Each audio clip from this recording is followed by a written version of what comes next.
There's a certain magic to escaping the chaos of everyday life and retreating to a lake cabin. For my wife and me, it had always been our sanctuary. Tucked away from the constant noise of the city, the cabin was a place of still waters, tall pines, and the occasional loon call echoing across the lake. It was the kind of place where time slowed down, where we could sip coffee on the porch and watch the sun ripple across the water. That particular weekend, we had been especially excited to get away. Work had been stressful, and our schedules had been chaotic, so the thought of 2 uninterrupted days at the cabin was like a dream. We packed up the truck with groceries, fishing gear, and enough firewood to keep us warm through cool evenings. When we finally turned off the main road onto the gravel path leading to the property, we both let out a sigh of relief. Our cabin sat just beyond a private gate, a gate that, for years, had served as the line between our peaceful property and the rest of the world. It was not HOA property, not shared land, and not something anyone else had any rights to. It was ours, plain and simple, purchased fair and square. And yet, as we would soon be reminded, there was one person in the neighborhood who believed otherwise. That person was Karen. Karen wasn't just any neighbor, she was the self-proclaimed queen of the nearby HOA. Her reign extended far beyond the limits of her actual authority. She believed that everything within a 3-mile radius of her own home fell under her domain. Driveways? She had opinions. Trash bins?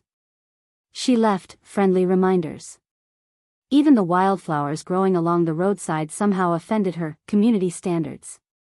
We had run into her before, passing comments about our unkempt shrubs or unsolicited advice about where to park our truck.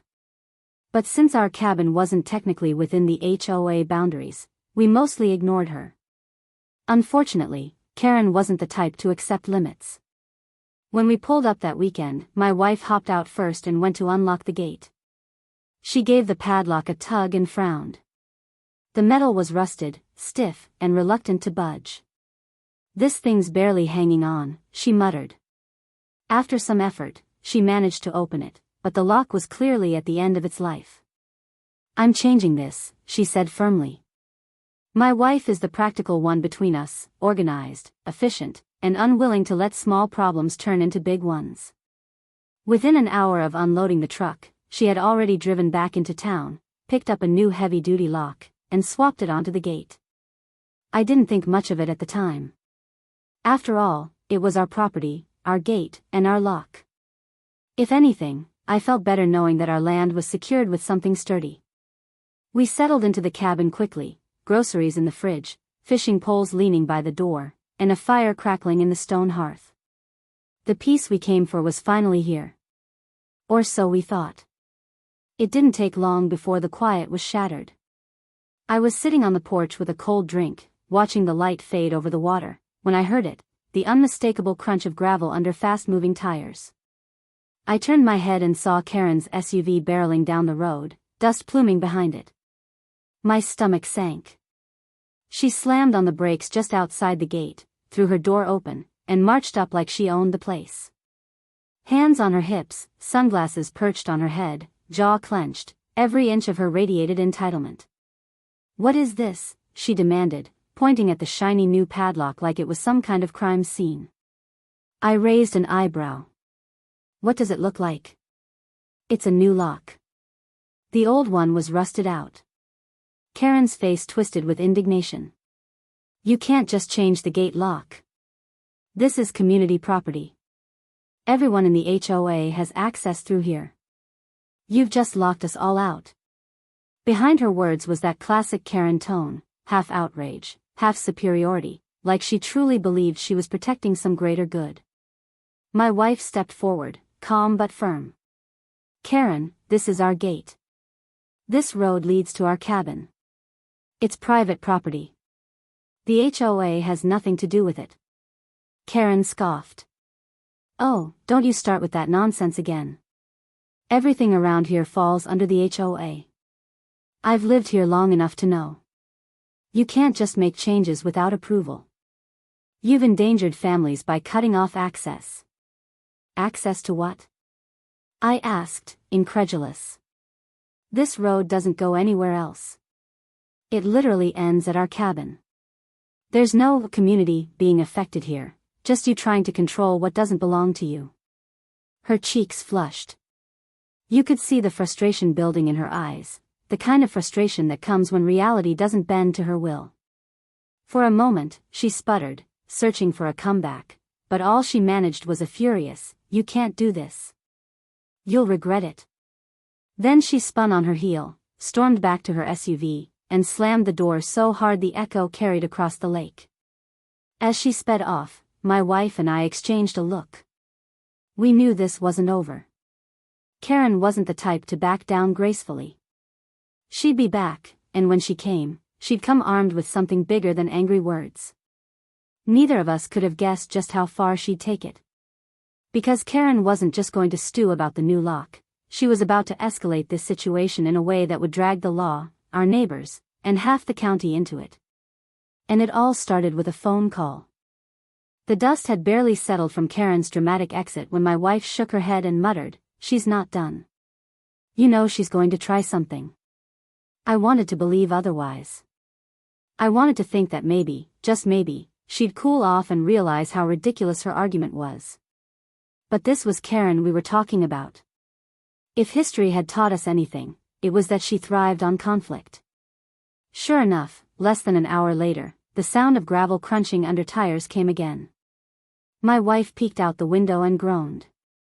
"Oh, no, she's back." Karen's SUV rolled up even faster this time, skidding to a halt near the gate. She didn't even bother to get out immediately. First, she sat there in her car, phone pressed to her ear, hands flailing as she shouted into it. We couldn't hear every word, but enough phrases floated through the open cabin window: illegal lock, community property, they're blocking families out, danger to children.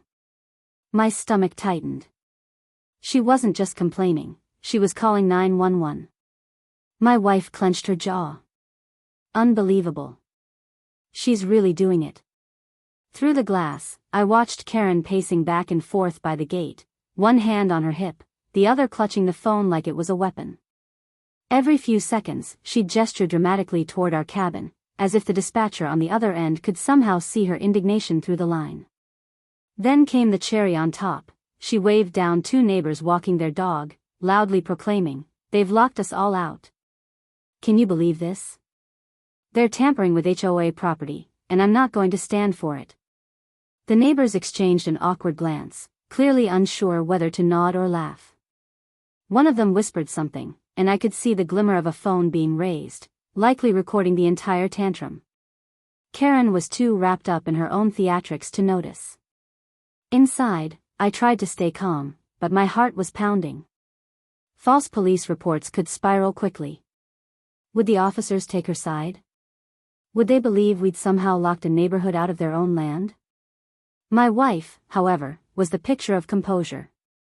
She sat down at the kitchen table, opened our property folder, and neatly laid out every piece of proof we had, the deed, the maps, the receipts, everything. "Let her bring them here," she said coolly. "We've got nothing to hide." Still, the tension thickened when we heard the faint wail of sirens in the distance. Karen froze mid-rant, then smirked triumphantly. She turned toward our cabin, pointing like she was in a courtroom drama. Even though we were inside, I could read her lips. "They're going to regret this." Within minutes, the flashing red and blue glow of a patrol car reflected off the trees, growing brighter until it pulled up right behind Karen's SUV. She immediately waved both arms in the air, running toward the officers like she'd just discovered a crime scene. "This is it," I muttered under my breath. Karen didn't even wait for the officers to step out fully before launching into her monologue. Her voice carried across the gravel, shrill and commanding. "Officer.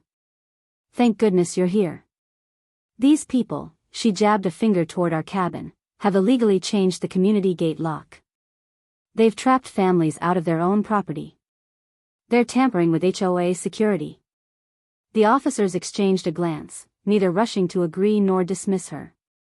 They simply nodded, letting her rant. Meanwhile, more neighbors began to gather, drawn by the flashing lights.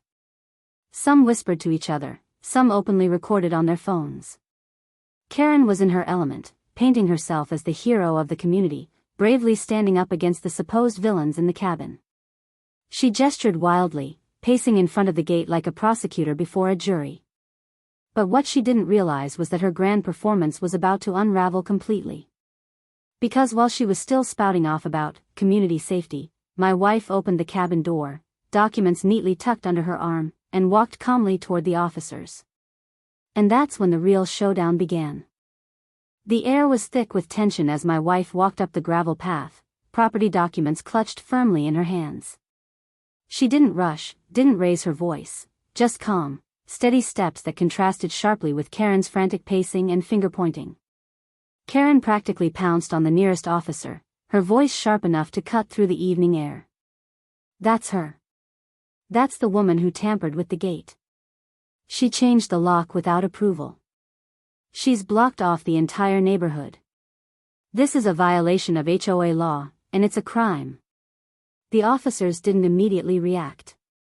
Instead, the taller one glanced at my wife and asked evenly, "Ma'am, can you tell me your side?" Karen interrupted before my wife could speak. Her side? She has no side. The HOA manages this gate, always has.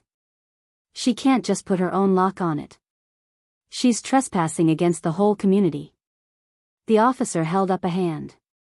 "Ma'am, I'll hear from you in a moment." Let her speak. For the first time, Karen faltered, blinking at the interruption. My wife nodded politely to the officers and handed them the neatly organized paperwork. "This is the deed to our property. This road and the gate at the entrance are both private and exclusively ours. We're not within HOA jurisdiction. We changed the lock because the old one was rusted and unsafe. No one else has any right of access here." The officers flipped through the documents carefully. You could see the change in their posture, the shift from neutral listening to something firmer, more confident. They stepped away briefly, pulling up boundary maps on their patrol car's computer, comparing them to the deed. Meanwhile, Karen hovered nearby, fuming. She muttered to the gathering neighbors, "They're lying. Everyone knows this is community property. They think they're special, but the HOA runs this area. Just wait, they'll see." But her bravado was slipping. The neighbors weren't nodding anymore, some were quietly smirking, some recording with their phones, clearly sensing that her story wasn't holding up. Finally, the officers returned. The shorter one cleared his throat and looked straight at Karen. "Ma'am, according to county records and this deed, this property, including the gate, belongs solely to them. The HOA has no authority here." It was like the air got sucked out of Karen's lungs. She blinked, stammered, then tried again, louder this time, "That can't be right. The HOA president told me years ago that this was all part of the association. They've always used this road. It's tradition." The taller officer raised an eyebrow. Tradition doesn't override legal ownership. Unless you have paperwork proving otherwise, this gate and road are private. They can change the lock if they want. You could practically see the smug confidence melt off Karen's face. She opened her mouth, closed it again, then tried one last desperate angle. But what about the children? How are families supposed to feel safe if they're blocking things off? It's reckless. They're endangering people. The officer's expression hardened. "Ma'am, this isn't about children or safety. This is about property rights. You called 911 claiming they were tampering with HOA property. That's not true.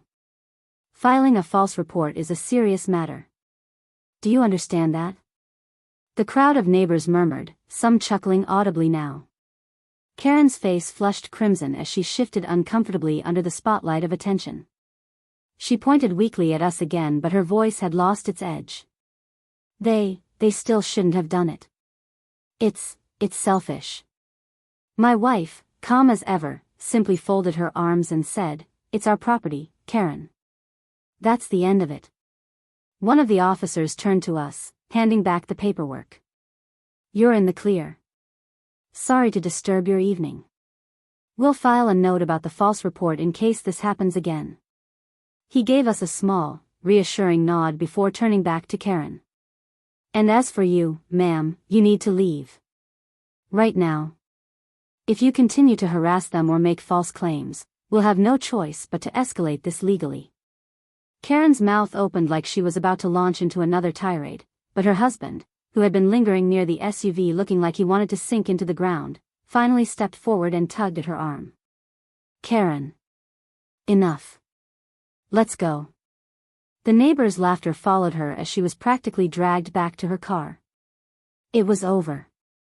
She'd been exposed in front of everyone, by the law, no less. And yet, as satisfying as it was to see her face twist in defeat, the best part was still to come. Because Karen's humiliation wasn't finished. Not yet. The patrol car's lights flickered off, and the sudden quiet of the woods seemed to press in around us. For a moment, no one moved. Karen stood frozen by her SUV, face flushed with a mixture of rage and embarrassment, while her husband still gripped her arm, muttering under his breath. Then the first laugh came, from one of the neighbors who had been recording the entire debacle. It wasn't loud or mocking at first, just a little chuckle. But it spread like wildfire. Within seconds, others were snickering too, some outright laughing, their phones angled just enough to make it clear. This scene was already destined for social media. Karen spun around, glaring at them. This isn't funny. You don't understand, they're ruining this community. But the spell was broken. Whatever control she thought she had over the crowd evaporated the moment the police declared she was wrong. Now, her tirade was just background noise to the sound of her own reputation crumbling. One neighbor, a man who'd always kept to himself until now, shook his head and said, Karen, you've done some dramatic things before, but calling the cops over a gate lock? That's a new level. Another chimed in, holding up their phone. I've got the whole thing recorded. You're lucky the officers didn't cuff you for wasting their time. Karen's husband tugged harder at her arm. His voice carried this time, Karen, enough. Let's go before you make this worse. For once, she didn't fight him. She huffed, shot us one last daggered glare, and climbed into the passenger seat. The SUV roared to life, gravel spitting under the tires as her husband floored it out of the lot. The sound of laughter followed them until the woods swallowed the vehicle whole. When the dust settled, the neighbors turned toward us. Several walked over, smiling sheepishly. One said, Sorry you had to deal with that. Honestly, she's been a problem for years. Maybe this will finally teach her a lesson. My wife chuckled softly, still holding the folder of documents. Somehow, I doubt it. But at least the truth is clear now. And she was right. That night marked a turning point. From then on, Karen's word lost its weight in the neighborhood. People didn't automatically fall in line when she barked about HOA rules or claimed authority she didn't have. Instead, they remembered the night she cried wolf to the police and got humiliated in front of half the community. As for us, we enjoyed a quiet evening at the cabin, the new lock securing our gate exactly as it should. No more interruptions, no more bogus HOA claims, just peace, the kind we'd been hoping for all along. Of course, with Karen, there's always the chance she'll cook up another scheme someday. But after watching her storm off with her tail between her legs, I realized something important. The louder Karen shouted, the clearer it became to everyone else that she was in the wrong. And sometimes, the best defense isn't just owning your property, it's letting the truth expose the lies for you. That night, as the fire crackled in the cabin hearth, my wife raised her glass and smirked. To Karen, she said, may she find a new hobby. I couldn't help but laugh. Amen to that.